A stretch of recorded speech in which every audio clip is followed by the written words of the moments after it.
Hi, this video I want to talk about the Belgian military. Now, unless you're actually from Belgium, in which case, please, I'm delighted that you're watching, you're probably wondering why. Why Belgium? Why is that interesting? Hopefully, by the time you get to the end of this video, you'll agree with me that this is actually a very interesting case study. It's a case study of a small nation that has to make difficult decisions about what to do with its money and what kind of defense capabilities it actually needs. And there's also a methodology at work here. Whenever you're thinking about what kind of military should a country have, you've got to begin with some really basic questions. What's the military for? Why does it even need a military? And once you figure out, why they need a military and what the military is for, only then can you actually think about the kinds of capabilities that it needs. Because not every nation requires the same military capabilities, particularly small ones, particularly countries with limited resources that have to make difficult decisions about what kind of capabilities they actually have. Anyways, I want to get into all of this, and we're going to talk about sort of the very basics. And I think hopefully this will sort of inform the discussion, the larger discussion of what kind of military capabilities does any small nation really require. So in this video, I'm going to give a very brief overview of the Belgian military, very brief. And then in a second part two, I'm going to go over Belgian defense policy, which gets into the question of why does Belgium even have a military? What do the Belgians think that their military is for? What should it be able to do? And then finally, in part 3, I'm going to talk about whether or not the Belgian military is on the right path. Spoiler alert, the answer is yes, comma, but, ... We're going to get into that. My name is Michael Shurkin, and welcome to my YouTube channel, Pax Americana, a conversation about world affairs, global conflict, military strategy, and anything else that happens to be on my mind. And as usual, if you like this video, please hit like and subscribe. If you haven't already subscribed, it really helps my channel, helps me keep doing what I'm doing. Okay, so let's jump in. Part 1. A quick overview of the Belgian military. Now, the most salient fact about the Belgian military is that it's really very small. It only has about 25,000 active duty soldiers in it. That's all the services combined. And of those 25,000, there are, in addition to the 25,000, there are also about 6.4 thousand reservists. The army itself weighs in at about 10,000 people, which amounts to, I think they have one motorized brigade, plus enablers, and at least one special operations force regiment. Among them, there's a tier 1 special operations force unit that's supposed to be really exceptionally very, very good. The Navy itself has about 9 active vessels. Of those, there are 2 Carol Dorman class anti-submarine warfare frigates, 2 Castor class coastal patrol vessels, 5 tripartite class mine hunters. And there's a plan afoot. I'm going to talk a bit more about the plans. Actually, I'm going to talk a lot more about the plans. They're going to replace the Carl Dormans with 2 new frigates of a new type. They're going to get a 3rd Castor-class offshore patrol vessel, and they're going to replace the tripartite class mine hunters with 6 city-class vessels, which will have the same purpose, which is mines and mine clearance. The Air Force has, or I think they call these components. It's not a Navy, Army, and Air Force. It's like the land component, a Navy component, and an Air Force component. But the air component has currently 45 F-16s, which are still in service. They're scheduled to replace all of them with F-35s. 30 of the F-16s that they have are slated to go to Ukraine fairly soon. None of the F-35s that they've ordered are in service, although several of them have been delivered. Apparently they're in the United States, where Belgian pilots are undergoing training or something like that. Okay, so part 2. Let's get to the really interesting stuff. Belgian defense policy, which is really all about, well, what's the Belgian military even for? We need to begin by pointing out that it really is not, or it should not be, obvious why Belgium even has a military. Why spend the money? I said something similar about Canada and Ireland, because like Canada and Ireland, Belgium is safe. It's surrounded by friends. It's surrounded by powerful friends, and no one is going to invade Belgium.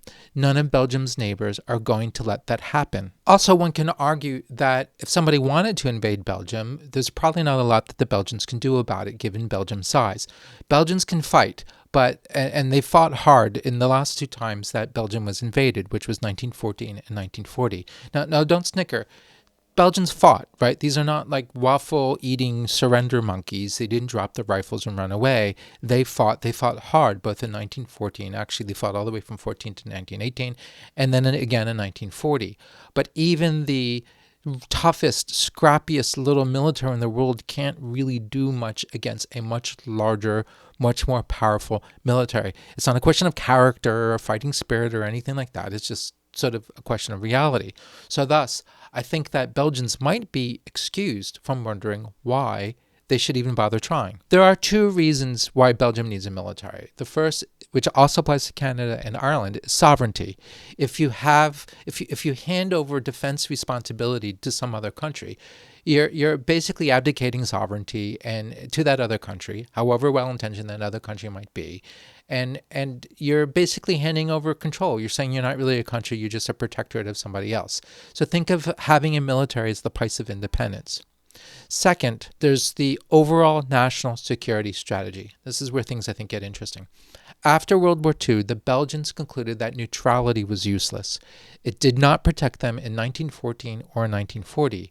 Belgians bet, after World War II, that their best option was to throw in unhesitatingly with the Pax Americana and the Western Alliance. Thus, Belgium was a founding member not just of NATO, but as part of what would ultimately become the European Union. Now, the second part is key. Belgium has sought security by joining a team. What this means, in effect, is that Belgium's chief military requirement is not territorial defense. It's not defending itself from an invading force, because it really can't, but instead being a useful member of that team and being as useful a member of that team as possible given its resources. I think that's really the main question Belgian defense planners have to ask. How can we be useful to NATO? How can we contribute most to some sort of European security, whatever that might look like in the future? Okay, so let's back up a bit and look at post-war Belgian history and post-war Belgian security policy. At the beginning of the Cold War, Belgium's priority was, first of all, collaborating with the occupation of Germany and then defending West Germany from the Soviet Union. It had a second priority, which was maintaining the country's colonial empire, Congo. Congo, however, became independent in 1960, but thereafter the Belgians still thought it was necessary to have some expeditionary capability, largely for operating in Africa, as well as for joining in various international missions, something that they did and something that they continue to do. But still, the real lion's share of Belgian defense spending, the real focus of their efforts, went towards contributing conventional military capabilities to NATO. With respect to the army, that meant all the usual stuff like tanks, artillery, etc. For Belgium's navy, the navy focused on keeping open the sea lanes to Belgium's vital ports, Antwerp. This mostly meant countermine warfare, but also anti-submarine warfare. Belgium's Cold War military was conscription-based, and it was fairly large. In size, the military ranged from about 100,000 to 150,000 people in it. Belgium stationed as many as 40,000 troops in Germany. And as far as I can tell, Belgium's defense spending through, at least in the 1980s, was consistently above 3% of GDP. As was the case with every other NATO member, defense spending dropped quickly, precipitously, after the end of the Cold War. And Belgium also ended conscription. It did so in 1995. Belgian defense spending quickly dropped to below 2% GDP. And in 2014, it dropped to below 1% of GDP. Only in 1920 did it go back above 1%. And in 2022, the Belgian government declared its intention to push the spending up to 2% and above. Needless to say, when you're spending less than 1% of GDP over several years, what happens is you end up with a long list of capability gaps, things that need to be fixed, that need to be replaced, that need to be modernized.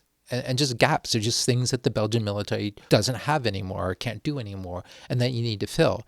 And so the challenge for Belgian military planners today is, of all of the many things that Belgium can spend money on, and there's a very long list of things that they could do, what should their priorities be? That really is the question. Also, and this is part of an answer to that question already, as is the case with many NATO countries, in the 2000s, the Belgians shifted their focus away from heavy conventional warfare capabilities in favor of more expeditionary capabilities. So, for example, Belgium shed its air defense capabilities. I read that by 2017, Belgium basically had none, zero. Belgium also abandoned heavy armor. By 2014, I think it was, Belgium decommissioned the last of its Leopard 1 tanks.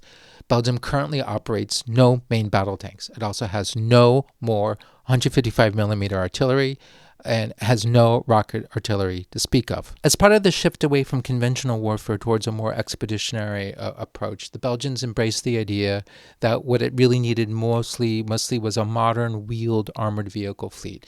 So in 2018, Belgium signed with France something that's called the CaMo program. CaMo is an abbreviation for Capacité Motorisée, or motorized capability.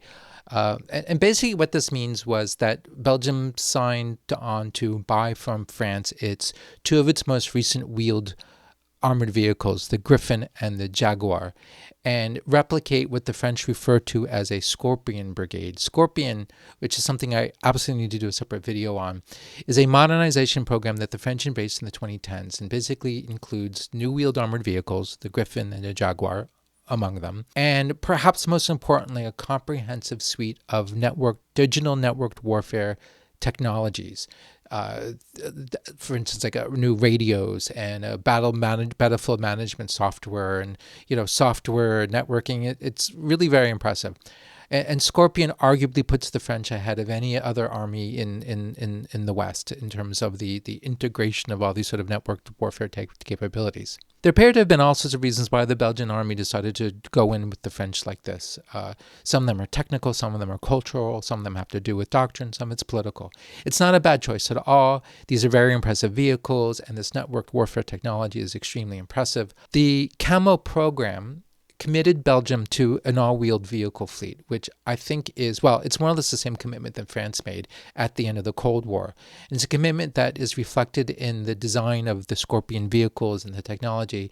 And more importantly, the French, at the time that they made all of these decisions, designed their army to focus on what they call the segment médian, or the middle segment, or medium segment. The idea was a fleet that is, in order to sort of hedge risk as much as they can, to be somewhere in the middle in terms of capabilities. So not too heavy that you can't ship off to Africa, which is an austere environment, and the French have relatively poor logistical capabilities, but not too light that they would just be useless in any kind of real conventional fight. So you're hoping that it's like a Goldilocks approach. It's just right. However, that being said, I think that the French, in hindsight, after 2022, have come to regret a little bit the choice, because I think that if the French were to make these decisions now, they would probably opt for a heavier force. There would be more tracks in the French military. And of course, the French did keep their tracked main battle tanks, but either way, the French are thinking medium, and I think that in retrospect, the French are almost, I've heard it said that there's talk in France about, gosh, if only we had tracks on some of these, or maybe we can come up with a tracked variant. But either way, the French are sticking to the guns. They made the commitment. They spent the money. They've developed these vehicles. They're delivering the vehicles. They're being integrated now to the French army, so they're going with it. And I think it's something similar with the Belgians today. They maybe today in 2025, the Belgians might think, gosh, maybe we need something heavier, because now we're no longer thinking about expeditionary operations. And the fact that they opted for this in 2018, I think what this tells us is that 2014, which is the initial Russian invasion of Ukraine, did not do enough to really change the paradigm in European military thinking. It's only 2022 that's really changed the paradigm, and now people are thinking, well, we've got to slog it out in a place like Ukraine. And what do you need to slog it out? Well, you need tracked vehicles. So it's a new thing. So in a weird way, the choice is already a little out of date, but they've, like the French, they've committed, they've spent the money, the vehicles are being delivered. So this is what they've got. Also in 2018, the Belgians decided to buy 34 F-35As to replace this F-16. Now, okay, so let's get up to the present. The 22 Russian offensive, I think, has altered Belgian thinking. So in June of 2022, the Belgian government adopted what they call the STAR plan, S-T-A-R, which is an acronym for English, Security and Service, so S, Technology, Ambition, and Resilience. Now, the gist is this: more money. So the government decided, hey, let's get up to 2% GDP by 2029. In some places I read later, I've seen different information, grow the force, like recruit more people, get into cyber, and then start filling some of the big capability gaps like air defense, electronic warfare. I've read that STAR, for example, has allocated, and STAR, the Belgians allocated 900 million euros for short and long-range air defense systems. They also decided to buy 2 new frigates, anti-submarine warfare frigates, to replace the old frigates, and they're buying, I think, 6 mine-hunting vessels, 2 new mine-hunting vessels in order to replace the older ones. In terms of growing the force, the idea was under Starr was that they wanted to grow the military to 29,000 active duty soldiers, all the branches combined. There has been a change of government in Belgium following elections in 2024, and a new prime minister took office in February 3 of 2025. The new government doesn't think Starr has gone far enough, and they want to revise Starr. They're working on a new strategy paper that's going to be published sometime this year. And until then, the most recent policy statement that they've made, or the closest we can get to one, is a paper published by the Belgian Parliament, dated 17 April 2025. I put a link in the description to that document. It's in French and Flemish, like one column of each page is in French, the other column is in Flemish or Dutch. Right off the bat, this paper is really very interesting because it says that, in brief, the security situation in Europe is getting much more dangerous than it was even 2 years ago. Ukraine, it says, needs help. Plus, there's talk about deploying European forces to Ukraine as part of some sort of peace deal, right? And oh, by the way, stunning, we are no longer confident the U.S. will protect Europe. I think this is fascinating, right? This is huge. The Belgians are doubting the American security guarantees, which is really, if you will, sort of the cornerstone of Belgian defense policy since the end of World War II. So, bottom line, the Belgians are saying we've got to spend a lot more money and we've got to do it fast. Among the things that this report says that Belgium should do is to work sort of related to the American issue. The document actually uses the word strategic autonomy, saying that Belgium should support European efforts to develop European strategic autonomy. Interesting choice of language. It's music to French ears. This is the sort of language that the French use when they talk about their desire for France and Europe to have more autonomy vis-a-vis the United States. So here the Belgians are saying, the Belgians who are like as Atlantist as it gets, they're saying, no, we need strategic autonomy. They also say that they need to prioritize capabilities, both Belgium and European-wide. So they think that the EU should prioritize air defense, drones, counter-drones, mobility, cyber, electronic warfare, various enablers, and then the protection of critical infrastructure. It says that Belgium is going to hit the 2% GDP mark this year rather than later, and it wants to get to 2.5% GDP by 2029. They want to buy more of the French stuff, the Griffins, the Jaguar. They're going to buy more of specifically the mortar variant, I think is it the Jaguar? They want to buy more bridging equipment. They're buying MQ-9s that they're going to arm. They want air defenses, more air defenses. They want man-pads, for example, and lots of munitions. Belgium does not currently have rocket artillery, MLRS, but reportedly intends to buy some. Also, as I said before, they don't have 155mm howitzers, but they have ordered 24 Caesars from France. That was before the current thing. That's back to Stars. And as part of their plan, they want to create a second motorized brigade. So they're going to take the one that they have and divide it into two. There's going to be like a Flemish-speaking one in the north and a French-speaking one in the south. And then they're going to grow both of them such that each has about 3,700 people in it. The document also calls for sending much more material support to Ukraine. The items that they want to send are counter-UAV equipment, plus naval drones, armored ambulances, and sustainment support for Ukraine's F-16s. This brings us to part 2. Is the Belgian military on the right path? Now, at the beginning of this video, I argued that the basic fundamental requirement for the Belgian military is to be able to generate a force that's useful for the team, whether that team is NATO or some sort of EU-run force.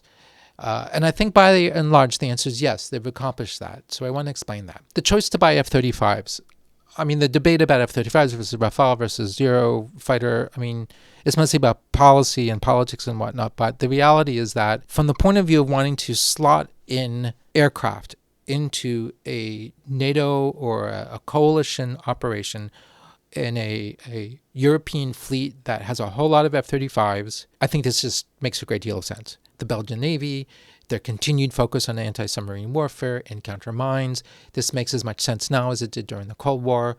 Keeping open the port of Antwerp would probably be the single most useful contribution Belgium could possibly make in any kind of major war scenario. Now, lastly, we get back to the army and this idea of having a Scorpion force, or I don't know if I can call it Scorpion Brigade, although I think they're going to have two. I don't know if this means you can generate a brigade, but still, it means that Belgium will have, finally, after a long time, a cutting-edge mechanized force that would be a valuable partner in any kind of ground coalition operation. At the very least, it could also interoperate exceptionally easily with the French army, which is important. But like right now, the Belgian army, they've got this mechanized, this motorized brigade. The heaviest thing in their inventory is the Piranha, the LAV 3. Not so great. It's just it's outclassed, and I don't think it would be that useful. Whereas now what happens is the Belgians are going to show up, they're going to roll up with these new state-of-the-art Jaguar and Griffins, and it's all going to be hyper-networked, and it's as cutting edge as anything else in NATO. It's probably more cutting edge than anything else in NATO, because I think that this French Scorpion tech probably puts the French ahead of everybody else in NATO in terms of the integration of the entire force with network warfare, software and capabilities. Another way to think about it is that the French, who have, I believe they're going to have 3 Scorpion brigades, basically Belgium's handing them a 4th. That's a really valuable thing. I mean, we have to remember that this isn't about Belgium being able to fight a war on its own. This is about Belgium being able to contribute to generate a mechanized force that's useful in a serious battle. And I believe that this CaMo program, which is sort of replicating the French Scorpion program, will serve that purpose. As I said at the beginning, there's a but. So what's the but?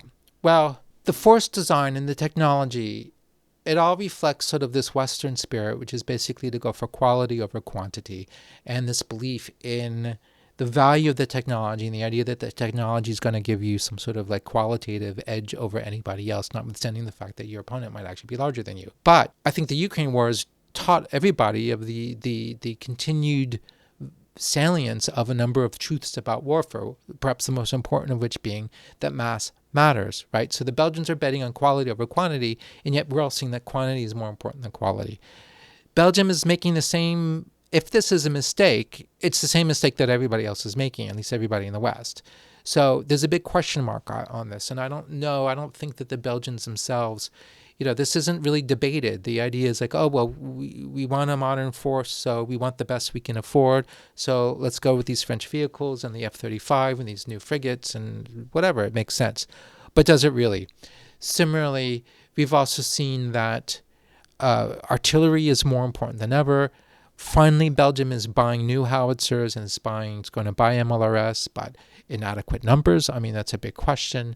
There's also the question of munitions. Belgium today does not manufacture its own 155 millimeter shells. This is all fine because they don't have any 155 millimeter howitzers. However, they're about to get some, so they need them. So need some of their own. Now, in 2024, last year, the Belgian government did announce plans to build a factory to build 105 millimeter howitzer shells, but that'll take a while to come online. And with all the rest of Belgian defense industry, the Belgians have the same problems that everybody else does, which is that they are constrained by industrial capacity. Belgium does have a very sophisticated defense industry. However, nobody in Europe, outside, I guess, of the Russians, really makes anything at scale. So is that going to be an issue? The 2025 Belgian parliamentary report that I cited above does talk about doing things in order to increase Belgian defense industry capacity. I do not know enough to evaluate whether or not anything it says on that topic is at all reasonable or adequate or anything like that. I just know that it's going to be a problem. Another thing that we've seen in the Ukraine war is that, first of all, drones. And it's not just a question about buying a bunch of MQ-9s. It's like thousands, millions of drones and cheap drones, mass, right? This is where mass really matters. And it also requires for the Ukrainians to do this. A lot of this is about the industry and small industries and home brewing and just people rigging all sorts of stuff. It's not about like, buying a dozen super expensive things from a big ticket defense contractor. There's an industrial capacity that's required. It's not just the capacity, but it's also maybe the defense ecosystem. You need a certain kind of ecosystem that permits a certain kind of innovation, and then the manufacturing of all these things, and then there are supply chain issues. Belgium faces all of these problems. all the countries do. I mean, this is not exceptional. This is not just Belgium that has this problem. But again, you have to ask, like, okay, this is great. You're buying F-35s. You're building Griffin and Jaguar. You're getting a bunch of Caesars. But you're going to need like 100,000 drones. Where are they going to come from? Do you have the wherewithal to make those if you really needed to? I don't know the answer to that question. And frankly, I don't think anybody in the West really does. I don't think the U.S. is doing a particularly good job of this either. Like, what do you do? I mean, the U.S. answer might be just buy, well, let's buy 100,000 MQ-9s. We don't care how much they cost. Fine. But nobody else can do that kind of thing. Part of Belgium's problem is that for too long, it has done, well, the same thing that all the other European countries have done, which is to shrug off capabilities gaps on the grounds that, well, somebody else is going to provide. Now, I think the problem with this attitude, this sort of assumption, well, we don't need enablers, we don't need this, we don't need that because somebody else is going to provide it, is like if everybody else makes the same assumption, then who in fact is going to be providing what? It's like being invited to a potluck dinner and you make a salad because you assume that somebody else is going to provide the main courses. Or maybe you're going to make a side dish because, again, like somebody else is going to make the main courses. Or maybe somebody does, but everybody decides not to bring utensils because somebody else is going to provide the utensils. So you could all show up with all this food, but you don't have any knives and forks, so you're going to eat it with your hands. Like, what are you going to do? I think it's a similar problem that I think all the Europeans are facing, because I think also the unwritten assumption was that the Americans would provide everything. But do the Americans have enough to provide everything, right? The Americans will show up with the main course, but do they have enough for everybody? And as the 2025 parliamentary paper said, can we really count on the Americans to show up at all? And what are they going to bring to the table, even if they do show up? The only solution to that ultimately is just to spend a lot of money in order finally to make sure that everybody shows up with the main courses, and everyone in Europe shows up with the main courses and the side dish and the forks and spoons and everything. But this requires a lot of money. And it's not clear yet to me whether or not Belgium or any of the other countries in Europe has the political will to do this. And, I certainly am not going to speak about Belgian politics. I do not know anything about it. But how much will is there to spend this kind of money, spend 2.5% GDP, even more, and to acquire all these sorts of capabilities? It's all phenomenally expensive. And this all remains to be seen. Okay, so it doesn't matter, really, though, like if the Belgians don't fulfill all their capabilities, if they don't have forks and knives, or if they don't show up, they show up with a salad, like, does it really matter? I think it's really hard to say. This gets to the question of, like, what's the point? Why are they spending the money? Aside from keeping Antwerp's port open, whether Belgium succeeds at its fundamental purpose, which is military purpose, which is to make a valuable contribution, it's less an objective question than a subjective question about whether or not your allies appreciate what you're doing. I would argue that as long as Belgium's allies value Belgium's contributions to a coalition fight, then Belgium has succeeded. It's done what it needs to do. And maybe that's sort of the real advantage of buying American jets and French armored vehicles. So it's not as if the Americans and the French are going to dismiss your capabilities if you show up to a fight rocking the same equipment that you're using, right? Today you can sneer at the Belgian army because they're going to roll up in their Lob 3s, and that's like the best they've got. But when they roll up in this fancy Scorpion Brigade, like, that's a serious thing. When they show up in F-35s, that's a serious thing. You're going to look at that and you're going to say, yes, that's useful. Objectively speaking, is it? I don't know. But maybe what really matters is simply the estimation. It's all about the impression, and it's about the reputation. And if the Belgians can give the impression that they're making a valuable contribution and that they are at least punching their weight, that perhaps is all they really need to be doing. And in that case, the Belgians will be successful. Thank you very much. Once again, if you like this video, please hit like and subscribe. Also, if you look in the description, you'll see I put links to my Substack, which is also called Pax Americana, and my LinkedIn, Twitter, Blue Sky accounts, as well as my own website, michaelshirkin.com. Please stay tuned. There's a lot more in the pipeline, and I look forward to seeing you in my next video. Thank you.